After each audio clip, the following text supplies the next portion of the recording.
So we managed to get through the last day of the Saudi transfer window without any serious transfer casualties. Nayef Aguerd, I thought there was a really nice load of rumours that got linked from Nayef Aguerd, and some of them from the very top in terms of in the nose from Fabrizio Romano, who said Nayef Aguerd has no interest in going to join the Saudi league. He's not going to do that. He's staying at West Ham. He's very, very happy at West Ham. But there was also some additional information contained within the tweet. I don't think we call it a tweet anymore, but I probably will for quite some time. Put it this way, I carried on calling a Snickers a marathon for about 20 years, so it's going to be called a tweet for a long, long time. However, he did say that West Ham had had other interest in the player, weren't interested in selling at all, so that was really, really good. However, I do feel that we have something sort of brewing on the horizon. Not one of those, obviously. And that is to do with a little bit of a problem that's going to manifest itself on the left side of midfield, on the left wing, when the African Cup of Nations starts. Now, the African Cup of Nations, I think, runs from the 11th of January until the 13th of February. Or that might be the other way around. It might be the 13th to the 11th. But you get the gist. It's going to run from pretty much mid-January to mid-February. Now, not everybody is going to get to the final, as I understand it. That's how competitions work. But you'd have to assume that a lot of the players that are going to be West Ham players that represent those countries are going to be countries that do relatively well in it. It's also worth pointing out that the players are not going to be allowed to travel just the day before. There's going to be some sort of a pre-tournament training camp or something like that. So I would expect at least 5 weeks. If you get to the final, you're probably going to be gone for 6 weeks.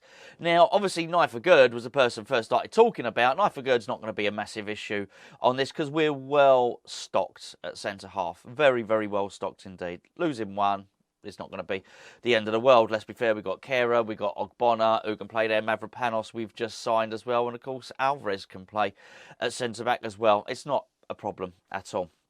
But the others they do create a bit of an issue. First of all, we've got Benrahma. Then we've got Maxwel Cornet, who's definitely going because he's Ivorian and they are the hosts of the tournament. So you have to assume that he's going to be selected and he's going to be there. And they'll probably do relatively well. I only make that point because obviously Benrahma, at this point in time, is first choice left winger. He's probably not second choice left winger at this point in time, Maxwel Cornet, but he was purchased to be that, and you would sort of hope that, bearing in mind we've retained him at some point during the season, he'll get his chance, and you hope that at £17 million he's talented enough to sort of grab that and be there. So we'll have a real problem on that left-hand side. Now, I know a lot of you will be thinking, well, hold on, we've got Pablo Fornals, El Fornicador can play there, but the issue with Fornals in this one is, of course, that he's just not very good at doing it, and I felt a little bit sorry for him that he came on as a substitute against Luton and was immediately shoehorned on that left-hand side, and I thought, particularly with the end of last season and the start of this season, you know, we were going to start seeing him maybe being deployed a little bit more centrally. I think my point is, can he do a job there? Yes. Does it work at the very top level? No, probably not. And if what we want to do is, we've had a really good start to the season, we've had a difficult few games as well, 3 away games in that. I think if we want to sort of maintain our push to qualify for Europe through the league, then what we're going to want to do is probably have a little bit of a better option on the left wing than Pablo Fornals. Now, it seemed that we had the answer to all of these problems by signing Mohamed Kudus, of course. Now, Kudus, whilst he played predominantly, I think, as an attacking midfielder for Ajax, he can operate off either wing. He's certainly quick enough, and on occasion he played as a number 9. I sort of had it in my mind when we signed him that we'd probably find him occupying one of the wing roles.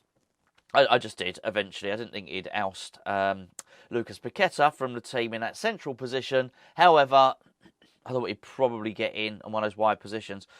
I guess that remains to be seen. However, yesterday, he scored a free kick, which enabled his country, Ghana, to qualify for the African Cup of Nations. They were 1-0 down. And I think he scored a goal, really good free kick, actually, which made it 1-1. They went on to win 2-1. They've got qualification. So I think we've got, excuse me, a little bit of a situation brewing. A little bit of a problem on the left side of midfield there. So, yeah, be interested to see what we do. But maybe, just maybe, the answer is going to be in the form of Jesse Lingard. And yes, I know before you say it, he's no left winger, that much for sure. So I think whatever happens, we're going to try and shoehorn somebody in there for the best part of 6 weeks, which is not going to ideally suit us. Now, we might have had a little glimmer of a suggestion of what we were going to do when we saw the starting lineup of course. Was it against Chelsea? I wanted to get Brighton. Anyway, we had Lucas Paqueta on the left-hand side, didn't we? He started Alvarez, and he started Souček, and he started Ward-Prowse in the middle, and he started Paqueta on the left, of course. So maybe, just maybe, that's something that he's going to be looking to do. Really, really be interesting. But in terms of Jesse Lingard, so if you don't know, Jesse Lingard played in a game behind closed doors. Say behind closed doors, it was at Rush Green, which has been recently mortgaged, by the way. That's another story. I can't really do a video about it yet because I just don't understand what's happened, but West Ham have taken out a bank loan secured against the training ground. I think it was only 2 days ago, or maybe it was even yesterday. So when I find out more, I'll certainly let you know, but I don't understand what the hell's going on. As I say before, I'm not a financial man. That much is for sure. We'll find out on that one. But at Rush Green, they held a match yesterday. I think it was against Ipswich Town, and Jesse Lingard played. The match finished 1-1, or 1-1. Jesse Lingard would probably say. I know he doesn't. That's not. I don't know what it. I don't know what the sign is. But anyway, there's a sign. Finished 1-1. He played in that. Didn't pull up any trees, quite frankly. But I guess that's to be expected, isn't it? Because he was, well, apparently he's not played in a very, very long time. He hadn't played any pre-season at all. So this was it. Aaron Cresswell scored the goal, as you wanted to know.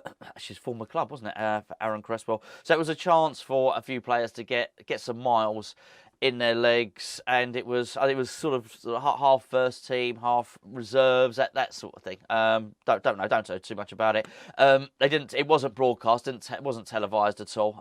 Although Jesse Lingard did put it on his Twitter. I'm joking, he didn't really. No, Jesse Lingard has actually agreed. Apparently, his attitude in training has been absolutely excellent. He's trained really well. He's immersed himself in the group. He's promised to show West Ham. I don't know this. I haven't been told this. Just what I've heard. He's promised to show West Ham how dedicated he is to the cause, and he's promised to curtail, or pledged to curtail, a lot of his social media activity. That was one of the concerns, well, certainly for a lot of us fans. Apparently it was a concern that one of the clubs, one of his social media activity was probably taking precedent, become bigger. He was more known almost as a social media personality than he was as a footballer. So he said, you know what, I'm going to cut that down. I'm going to knock the old social media on the head, apparently, so I hear.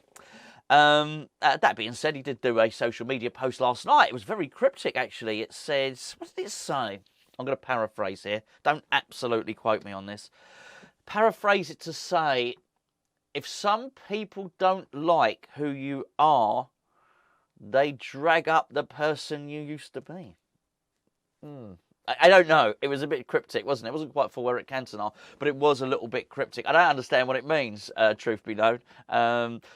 Maybe reading between the lines, he's saying, I've changed, I'm a new man, I'm a new Jesse. I don't tweet anymore, apart from the one last night. I don't do that stuff anymore. I'm a new guy. I'm not whoever you thought I used to be, I'm not that guy anymore. So stop bringing up the stuff I used to do or say or whatever. I don't know. Maybe all that's gone, or whatever it is. Maybe it's gone. No more jailings. Gone is jailings. Welcome, new, just plain old Jesse Lingard. Maybe that's what he's trying to say. I don't know. Anyway, so I just wondered if maybe, quite possibly, he is going to be seen as the answer to our impending issues, I think, or problems which may happen on the left wing. Obviously, maybe David Moyes comes up something tactically. Maybe, just maybe, does the obvious thing and starts playing a 3-5-2. For 5-6 weeks or whatever, 3 centre-backs, wing-backs, Emerson plays the wing-back, and I guess you sort of, that sorts out the problem, really, doesn't it? I mean, if he could do any number of things there, play 2 strikers. Danny Ings, by the way, played against Ipswich in the 1-1 draw and got a goal, scored a goal, but it got disallowed, apparently. So, yeah. Excuse me, miles in the legs for a few people. Anyway, there you go. Thank you very much for tuning in. I'll be back tomorrow, later on, some point soon, with more West Ham news. Oh, by the way, just in case you didn't know, I crammed quite a lot into this one. Actually, James Ward-Prowse Went for the scan.